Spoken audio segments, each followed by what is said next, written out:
La historia de María, la Madre de Jesús, es una de las más reverenciadas y discutidas de la Biblia. El concepto de su virginidad, inmortalizado por siglos de tradición y fe, está rodeado de misterios e interpretaciones. Pero, ¿y si esta creencia no es tan inquebrantable como se pensó? ¿Qué dicen realmente los textos bíblicos sobre la vida familiar de Jesús y la naturaleza de su madre? Vamos a embarcarnos en un análisis profundo que puede desmantelar algunos de los mitos que rodean la figura de María. Prepárate para una jornada reveladora que explora lo que la Biblia realmente tiene que decir sobre la virginidad de María y los hermanos de Jesús. El Evangelio de Lucas, en su narrativa profunda y cargada de significados, nos presenta uno de los momentos más extraordinarios de la historia bíblica, la visita del ángel Gabriel a María. Imaginemos a esta joven mujer, probablemente entre 12 y 15 años, viviendo en Nazaret, una ciudad pequeña y humilde, lejos del brillo de las grandes metrópolis de la época. Es en su casa sencilla donde se desarrolla este encuentro divino que cambiaría el curso de la humanidad. Gabriel, cuyo propio nombre significa fuerza de Dios, aparece ante María con un saludo que resuena a través de los siglos. Alégrate, agraciada. El Señor está contigo. Estas palabras, cargadas de significado, no son solo un saludo común, sino un llamado a la acción y a la comprensión del propósito divino. María, asustada y confusa, se encuentra ante un mensajero celestial que trae una noticia impresionante. Concebiría un hijo, el Salvador. El ángel le informa que este hijo será grande, será llamado Hijo del Altísimo, y que Dios le dará el trono de David, prometiendo un reinado que nunca tendrá fin. Lo que ocurre a continuación es un diálogo fascinante entre María y el ángel. Su pregunta, ¿cómo será esto posible, ya que soy virgen?, no es solo una duda lógica, sino una manifestación de su conciencia y de la realidad cultural en la que vive. Lo que hace que esta pregunta sea tan significativa es el contexto en el que se inserta. El relato continúa, y Gabriel responde que el Espíritu Santo vendrá sobre ella, y el poder del Altísimo la cubrirá, haciendo que el hijo que nacerá sea llamado Santo, Hijo de Dios. La interpretación de este momento como un milagro, donde la concepción ocurre sin relación sexual, es la visión predominante en la tradición cristiana. Sin embargo, es esencial cuestionar si esta lectura no fue influenciada por dogmas y tradiciones que se desarrollaron después de la redacción del texto. Cuando observamos Lucas 1, 26-38, no encontramos una afirmación explícita sobre la virginidad de María en relación con el acto de concebir a Jesús. La expresión el Espíritu Santo vendrá sobre ti es abierta a varias interpretaciones, y por ello, muchos estudiosos sugieren que la lectura del pasaje debe considerar el contexto cultural y social de la época, así como las creencias prevalentes. Es interesante notar que historias de concepciones milagrosas no son exclusivas de la tradición cristiana. En muchas culturas antiguas, había relatos de divinidades que concebían de formas sobrenaturales. Así, la narrativa de Lucas puede estar dialogando con estas tradiciones, ofreciendo una interpretación que resuena con el entendimiento de las personas de su época. Al mismo tiempo, la respuesta de María al ángel, «He aquí la sierva del Señor. Hágase en mí según tu palabra», refleja no solo fe, sino una excepcional valentía al aceptar un destino que cambiaría su vida para siempre. A medida que exploramos la profundidad de este pasaje, somos llevados a reconsiderar las creencias que nos han sido transmitidas. ¿Qué nos dice realmente la Biblia sobre la virginidad de María? ¿Estaría la interpretación popular más relacionada con tradiciones que con la narrativa bíblica en sí? Estas interrogantes no solo enriquecen nuestra comprensión de la historia, sino que también nos conectan más profundamente con los personajes y sus experiencias. El encuentro de María con Gabriel es una invitación a la reflexión sobre la fe, la aceptación y el papel de las mujeres en la historia sagrada. Que podamos llevar estas lecciones con nosotros y continuar explorando las verdades que las Escrituras nos ofrecen, abriendo espacio para nuevas interpretaciones y entendimientos que nos ayuden a comprender mejor el legado espiritual dejado por María, la Madre de Jesús. Cuando nos sumergimos en la narrativa del Nuevo Testamento, uno de los aspectos que más genera debate y confusión es la mención de los hermanos de Jesús.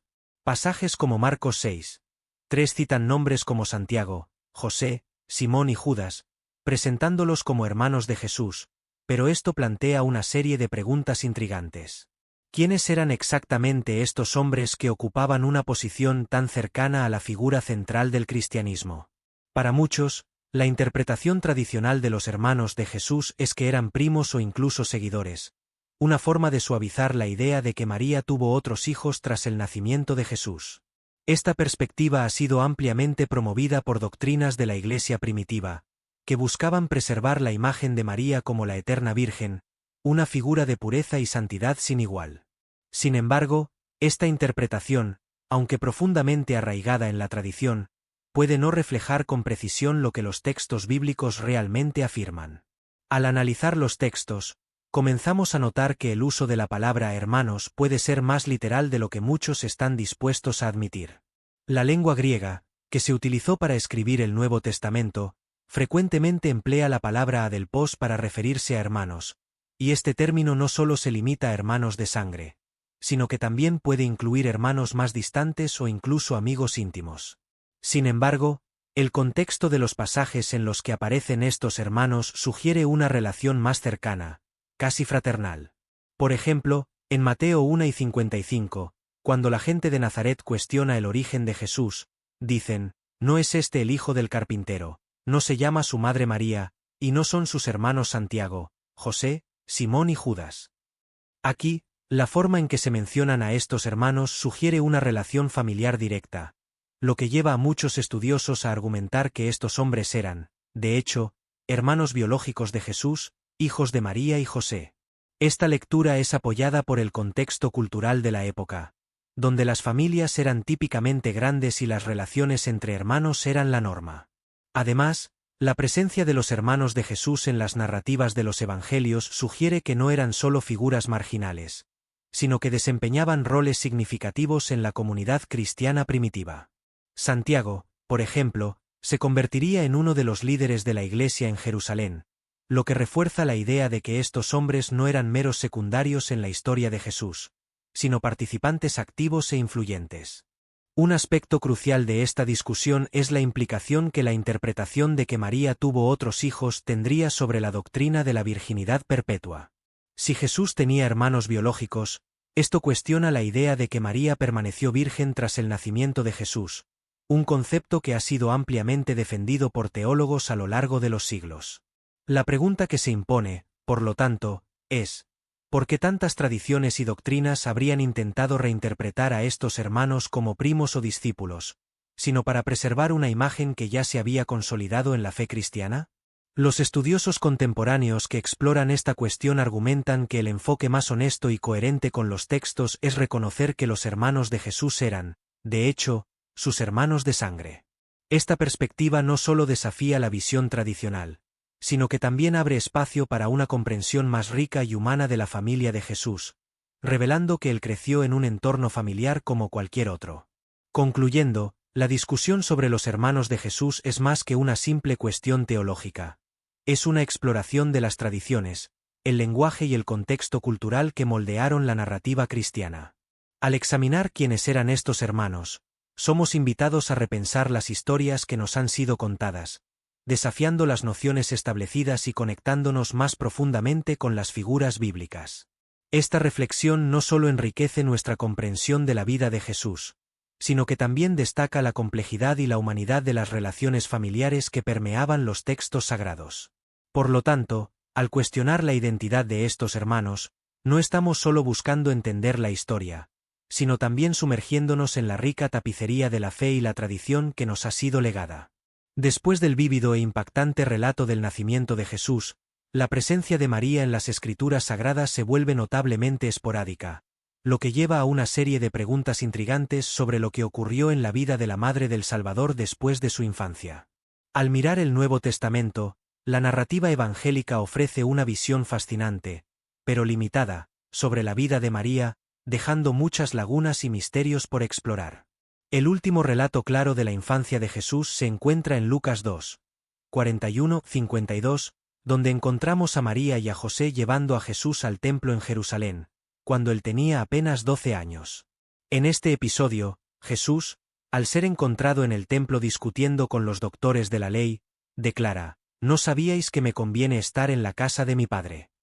Después de este acontecimiento, el texto afirma que María guardaba todas estas cosas en su corazón, un indicativo de la profunda reflexión que hacía sobre la naturaleza de su hijo. Sin embargo, a partir de este punto, las Escrituras se silencian sobre lo que ocurrió en la vida familiar de María.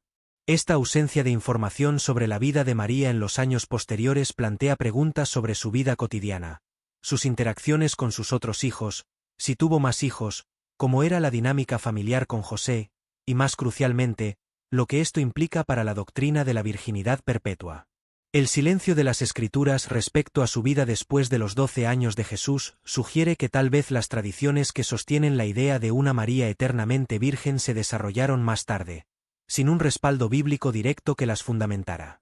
La falta de referencias sobre la vida de María en la madurez puede ser un indicativo de que los autores de los Evangelios estaban más enfocados en la misión de Jesús y en su obra redentora que en las experiencias personales de su madre. Sin embargo, la ausencia de detalles sobre María también puede llevarnos a cuestionar la propia narrativa que se formó a lo largo de los siglos. ¿Por qué, en una historia que es esencialmente sobre la encarnación de Dios, se habla tan poco sobre la madre que desempeñó un papel tan crucial en ese plan? Mientras los textos no nos dan respuestas claras, lo que podemos observar es que la tradición y la teología cristiana comenzaron a moldear una imagen de María que a menudo se aleja de la figura humana y vulnerable que realmente era. A lo largo de los siglos, la imagen de María como una mujer de pureza absoluta y eternamente virgen tomó forma. Pero ¿está esta visión fundamentada en su experiencia real, o refleja más las necesidades y deseos teológicos de generaciones posteriores? Un aspecto intrigante a considerar es la posibilidad de que las experiencias de María como madre pudieran haberse desarrollado de manera común, viviendo las alegrías y desafíos de la maternidad, y que esta realidad no se ajustara fácilmente a la narrativa que los teólogos y las tradiciones religiosas querían promover. Al alejarnos del silencio de la Biblia, somos llevados a imaginar cómo María podría haber experimentado la vida familiar después del nacimiento de Jesús. ¿Qué emociones habría sentido al ver a su hijo crecer y convertirse en un hombre? ¿Y cómo habría lidiado con las presiones y expectativas sociales? Además, las breves menciones de María en los Evangelios, como en Juan 2, durante las bodas de Caná, donde parece ejercer un papel activo e influyente, refuerzan la idea de que María estaba involucrada en la vida de su hijo y en la comunidad. Ella observa la necesidad de la fiesta y anima a Jesús a actuar, un reflejo de su fe y percepción.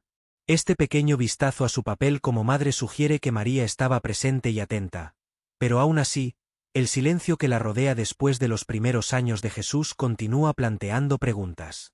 En conclusión, la falta de información sobre la vida de María después de la infancia de Jesús no debe ser vista como una simple omisión, sino como una oportunidad de reflexión sobre la naturaleza de las tradiciones que rodean su figura.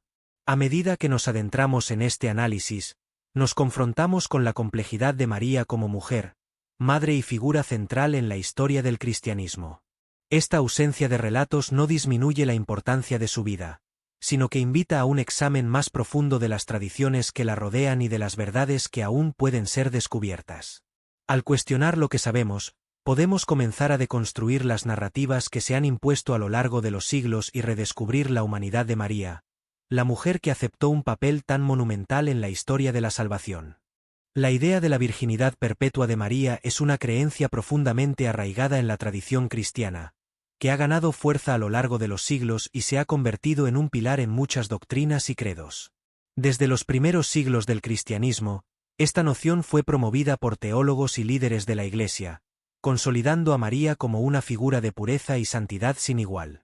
Sin embargo, al observar más de cerca, la historia de esta creencia revela una intrincada entrelazación de tradición, interpretación y los contextos socioculturales de la época que pueden haber influido en la manera en que entendemos la vida de María. La narrativa de la virginidad perpetua de María fue formalizada en muchos credos, como el credo de Nicea y el credo apostólico, que enfatizan la concepción virginal de Jesús como un aspecto central de la fe cristiana.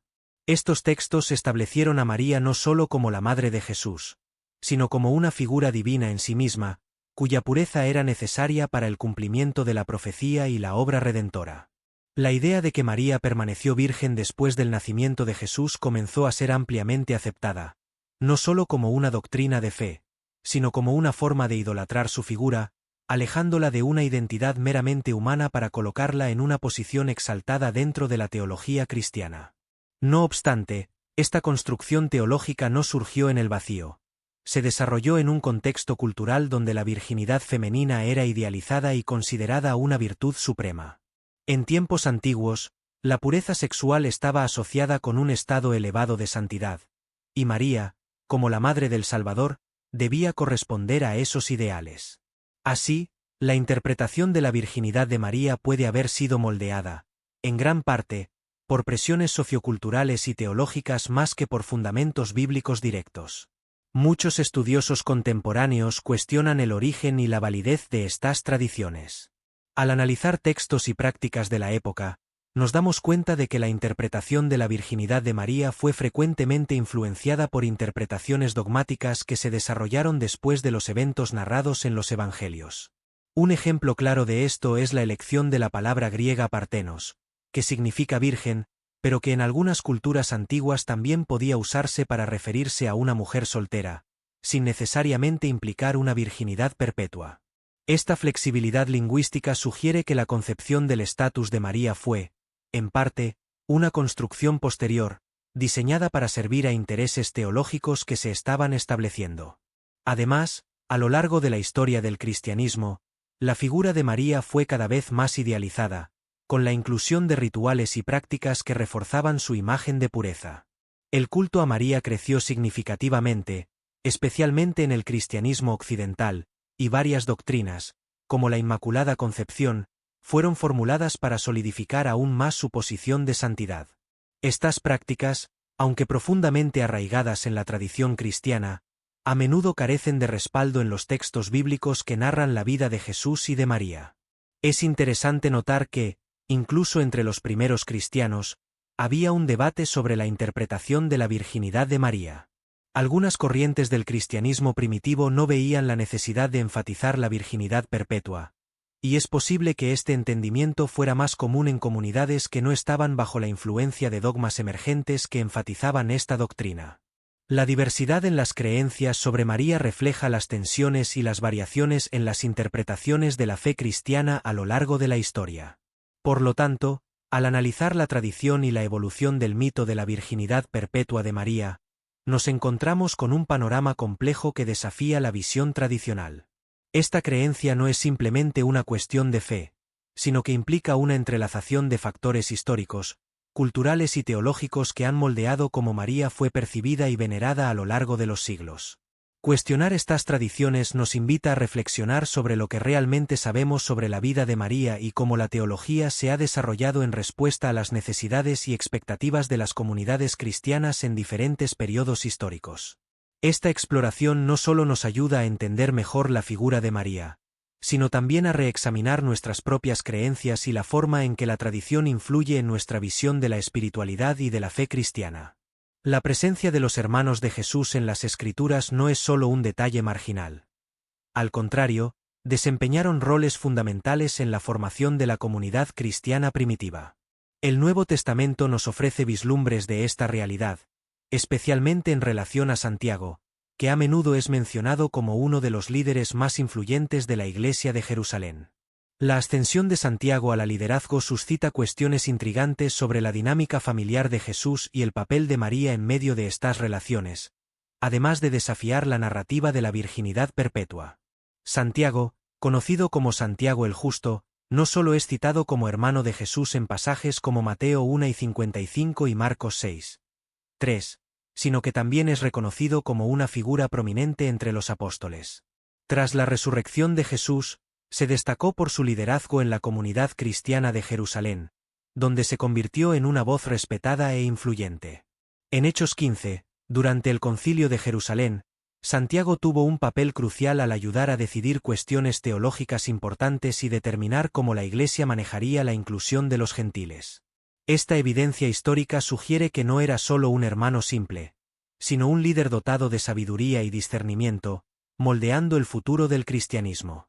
El destaque de Santiago, así como el de los otros hermanos de Jesús, plantea preguntas profundas sobre la comprensión de la propia María. Si Jesús era el único hijo de María, como sugiere la tradición de la virginidad perpetua, ¿cuál sería el papel de sus hermanos? La existencia de Santiago y sus hermanos, que no solo vivieron, sino que también desempeñaron funciones de liderazgo dentro de la comunidad cristiana, sugiere que María tuvo una vida familiar mucho más rica y compleja de lo que la narrativa tradicional generalmente implica. La ausencia de una énfasis en la virginidad perpetua en relación a Santiago y sus hermanos indica que la narrativa de la virginidad de María puede no haber sido la única o la más importante en la formación de la fe cristiana. Al examinar el papel de los hermanos de Jesús, no podemos ignorar la implicación de que María, como madre, puede haber sido vista como una figura que también tuvo un papel activo en la educación y formación de sus hijos. Los hermanos de Jesús crecieron en un ambiente en el que la fe judía y la tradición familiar eran primordiales. No eran meros figurantes en la historia, sino partes integrales del tejido de la primera comunidad cristiana, contribuyendo con sus propias experiencias y comprensiones del mensaje de Jesús. Es importante recordar que también experimentaron la vida al lado de Jesús, y sus interacciones con él habrían moldeado sus propias convicciones y entendimientos. Estas dinámicas familiares iluminan la posible evolución de la visión de María dentro del contexto cristiano. En lugar de ser solo la Virgen María, la Madre de Jesús, también era una mujer que vivió y crió una familia, que experimentó las alegrías y desafíos de la maternidad. Esta perspectiva no disminuye su importancia en la historia de la salvación, sino que humaniza y contextualiza su experiencia dentro de un marco más amplio. Además, la vida y el ministerio de los hermanos de Jesús reflejan la diversidad de experiencias e interpretaciones que estaban presentes en el cristianismo primitivo. La narrativa de la virginidad perpetua puede haberse consolidado en respuesta a necesidades específicas de una tradición que buscaba exaltar a María, pero la realidad de la vida cristiana primitiva era mucho más rica y multifacética, con personas como Santiago y sus hermanos desempeñando roles significativos que merecen reconocimiento. La relevancia de Santiago y de los hermanos de Jesús en la comunidad cristiana primitiva nos obliga a reconsiderar no solo la figura de María, sino también los fundamentos del cristianismo en su totalidad. ¿Qué podemos aprender de estos relatos sobre la naturaleza del liderazgo y de la comunidad cristiana? ¿Cómo podemos aplicar las lecciones de la vida de Santiago y de sus hermanos en nuestras propias comunidades de fe hoy? Estas son preguntas que nos invitan a mirar más allá de las narrativas tradicionales y explorar la riqueza de la experiencia cristiana en su totalidad. En suma, el papel de los hermanos de Jesús en la comunidad cristiana primitiva es una parte esencial de la narrativa que a menudo se olvida o se ignora. Santiago, como líder de la Iglesia de Jerusalén, ejemplifica la capacidad de individuos para formar y moldear la fe, incluso cuando están a la sombra de una figura tan icónica como Jesús. Esta realidad nos anima a reexaminar nuestras percepciones sobre María, sus hijos y la complejidad de la vida cristiana primitiva, reconociendo que la fe no es solo una cuestión de dogma, sino una rica tapicería de vidas, experiencias e historias entrelazadas que han moldeado el cristianismo tal como lo conocemos.